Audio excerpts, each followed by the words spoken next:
We are joined here by the top administration for the Broussard Fire Department. It's all of the three admin level chiefs. We got Chief Champagne, Chief Denias, and then Chief Mouton, with Chief Champagne being the actual fire chief. These gentlemen are important to my backstory, especially when it comes to outside training, because when these guys hired me on as a training coordinator, they forced me to go to a conference. Not that I was resistant to it, but they were like, "Hey," Chief Champagne said, "You're going to the CFT conference." And I'm not going down the path again, but it is very simply put that that conference and the things that happened there changed my entire career path. So I wanted to bring these guys on because these guys have always been supportive of outside training, at least as long as I've known. And so they obviously feel that outside training brings value to the organization. So I wanted to bring these guys on and say, not only are you sending your guys, but y'all also are here at Small Town. And so y'all find value for yourselves in being able to kind of um, incorporate that into the department. That not only you're sending your lower guys and saying, "Hey, bring stuff back," but we're also going to show up and try to bring stuff back so we can better ourselves at an administrative level. So thank you guys for joining us. And I wanted to kind of start with you, Brian, and then we'll kind of move down the line. And what does outside training, what is the value of outside training, getting outside your bubble? What does that bring to your organization? I think, I guess starting with the little backstory with how I think this became about. As a young fireman, I had many opportunities to attend the National Fire Academy. Back in the early 90s, there wasn't any conferences around. Uh, if you went to the Fire Academy, you went out of state and you went to the Fire Academy, there really wasn't anything else outside your department. People just got trained inside the department. So we had one of um, our colleagues, and later became a chief that went to the fire academy one year, came back. We were close with him, and said how great it was, how great of experience. So I started going to the fire academy, and I probably went 10 or 12 times over a 10-12 year period, literally every year going and furthering my education and then furthering my knowledge of being outside the department, and always came back with a fresh mindset, just totally recharged. And as I grew in the department and the conferences started popping up, we as a group started traveling, whether it was Texas for FRI, FDIC. We found out about CFT, and then now Lyft and Small Town Job Town. Pretty much anything that comes about that we feel like is going to be a benefit, we get out there and go. We invest the money in our people. I've seen countless success stories, as yours is, that people were on the verge of really not being a great employee. But I said, just send them to a conference. They came back totally recharged, totally different mindset. And now they're still with us, and they're successful because we sent them to outside, and we invested that money into them, and they got outside the box, as I say. So I think overall, it weighs a lot on our department, and it's changed the culture because we keep sending people. We send different people, and as they come back, they're collaborating and saying, "We learned this, or we got this." So, as a chief, does it really matter if what hose package we have on the truck? For me, it's not, because I'm probably not going to pull the line as a chief.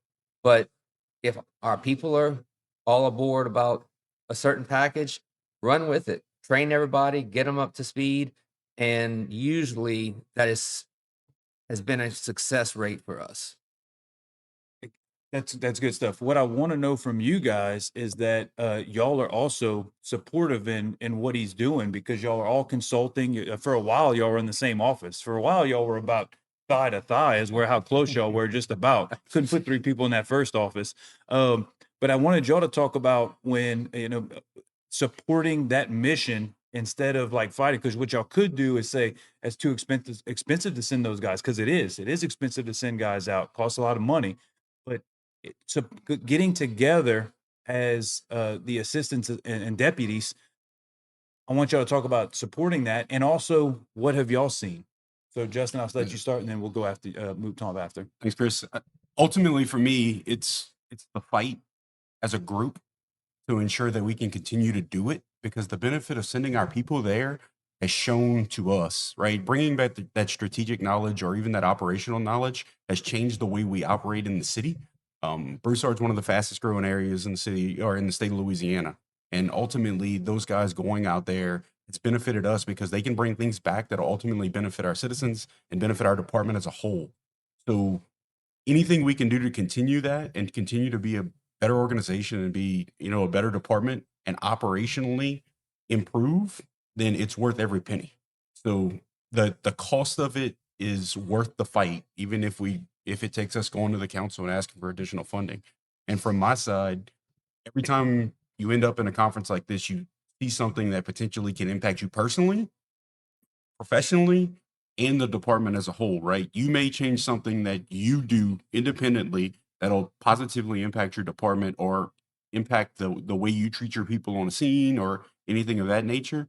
And that's been huge. Yeah, I just saw that. We were just sitting through Chief Stone's class, and Shannon had said, "Hey, we use this particular accountability system." I was sitting behind you, Yep. and I watched you. You looked over at him, and you're like, "Hey, write down. that tax system down because we want to go back and research that thing." So Yep. you guys are in there. Y'all are paying attention, and you're saying, "How can we better? How can we better not only our department help the guys out, and then ultimately that's going to serve the citizens?" So I literally just watched it. It's kind of cool. But even when Go ahead, Chief Chief. Stone said that most of our meetings are behind closed doors. So like he said, oh, what you think they're talking about? Or something's coming down the pipe? Are we in trouble? So we just laughed about saying, oh, now all of our meetings need to be open door. That way, they all know that we work together as chief officers, but now it's not of, oh, it's behind closed doors or, oh, they're having a secret meeting. It's, just being exposed to our guys. And we learned that from a conference. Yeah, And that's huge. I didn't know that. I didn't know that because he said like 98% of the time those doors kind of need to be open. And it's got certain scenarios. I didn't know that y'all kind of looked at each other and like, hey, we need to be better about be that. better about it. Yeah, be better. It makes you cognizant of something that maybe you didn't think was a big deal. And then you hear some of the best in the business going like, hey, to pay attention to this. You go, man, I got to rethink how we operate. So, excellent. Do you have any personal stories about you going to outside training that kind of woke you up or changed? Because you are a firefighter, you're back step in a different department. Yeah. So go ahead. I've also been with Broussard long enough to know that the Fire Academy was huge for us as far as the national, being there. I've always supported that program. Champagne had years of going there and promoting that in our organization. Mhm. We got to go to FDIC at one time. Our training budget was huge. So money wasn't a problem for us and sending guys. The more our department grew, we had some, all field went down and money got tight. So we having these small conferences has been big for us. Now that our training budgets are getting bigger, sending more people, but I've been through the hard times of cutting back on budgets, and we've always made it a priority. And our biggest priority is sending new people that come to our organizations that they're not fortunate, the department might not send nobody, or and it's promoting that is investing in the young people. Once any one of y'all can touch on this, but that's another thing I wanted to ask about as you select, man, sometimes you guys are sending 8, 10, 12 guys across the whole year. Maybe not to like, maybe over here, there might have been, maybe there's 6 over here today, but you got 6 going over, but then you'll have like maybe a slightly different 6 that are going to CFT. What is y'all decision-making process like that for your new guys? Is it kind of the guys who show interest? Is it sometimes the guys who show potential and you want to kind of push, you want to see if you can push them? Any one of y'all can kind of speak on that. Usually I try to rely on our training coordinator to give me a list of names. I don't always select those names. I usually look at the board of everybody and say, I think this person might do better going to this conference, or go ahead and send this person too. And he's like, oh, we don't have enough money, or that's a lot of people. So, I get a lot of slack sometimes for sending 12 people at a time or 10 people at a time, because it affects schedules. It affects a lot of things within our organization, but it's only for a 2 or 3 day period. And we come back we have that much more knowledge in our department. So, you know, it out, you know, everything, the negatives outweigh, the positives outweigh the negatives, and it's a benefit in the long run. But, you know, because I do get slack about, it's a lot of people. It's okay. We're gonna make it happen. We're gonna find the money, and we make it happen. And I think that's one of the things that has set our culture apart from other organizations, is that we've invested so much in our people that they want to come to work. They enjoy the job, and we've given them some life back into this job. So I think that's important, and it goes a long way within, not just with us, but within the fire service. Yeah, I agree. Go ahead, Justin. I'll add one thing too. Sure, good. One thing, a part of that selection process that we've seen is not only the people that show interest, the people that we potentially see interest in, right? Mm-hmm. If he sees something in someone that's, you know, maybe they're not given 110%, but we know they got it in them, this may spark it. Sure. So identifying that person and saying, hey, this guy's on my list, see if he would want to go to this conference, just to give him that opportunity and to see what he brings back. He, her, doesn't matter, right? Sure. It's been very, very positive in that situation too, because they may come back with something that we wouldn't have expected out of them. Yeah, no doubt. Yeah, go no, ahead. as far as even investing in our people, we're not closed-minded Chiefs. Whenever they come back from a conference and they have something, we listen to them. Hey, as long as we get buy-in from the rest of the department or the rest of the guys, it's not a free-for-all, but we make sure that we have a standard behind it. We make sure it's done properly until, we train 2 or 3 weeks if we need to on one specific thing that they want to switch to, just so everybody's on the same page. And I think that we unique as far as using all of our resources. So we're going to send 8 people to a conference where we're not getting 8 hotel rooms. We're not taking 8 different vehicles. We're stacking 2 to a room, 4 to a truck, whether it's hot drills. I mean, we're very unique in that way where we're just not sending one person to a conference and going to cost us, $1,000. So we're going to try to send 10 people, or to make the money work. Sure. And sometimes a person comes to me, they want to take a certain track or a class, and I sign them up for a whole different one, and they're like, I don't think I'm ready for that officer track. And they second guess themselves. I'm like, just go. Too young, just go. And they come back and say, man, that was a really good class. I got so much out of it. But had I not pushed them into an officer track or pushed them that way, they would have taken an engine track or a ladder track to something that they know, but the fear of the unknown is where you grow. So, I pushed them into those, whether it's CFT, hey, there's an officer development class I'm sending you to. I'm not ready for an officer development.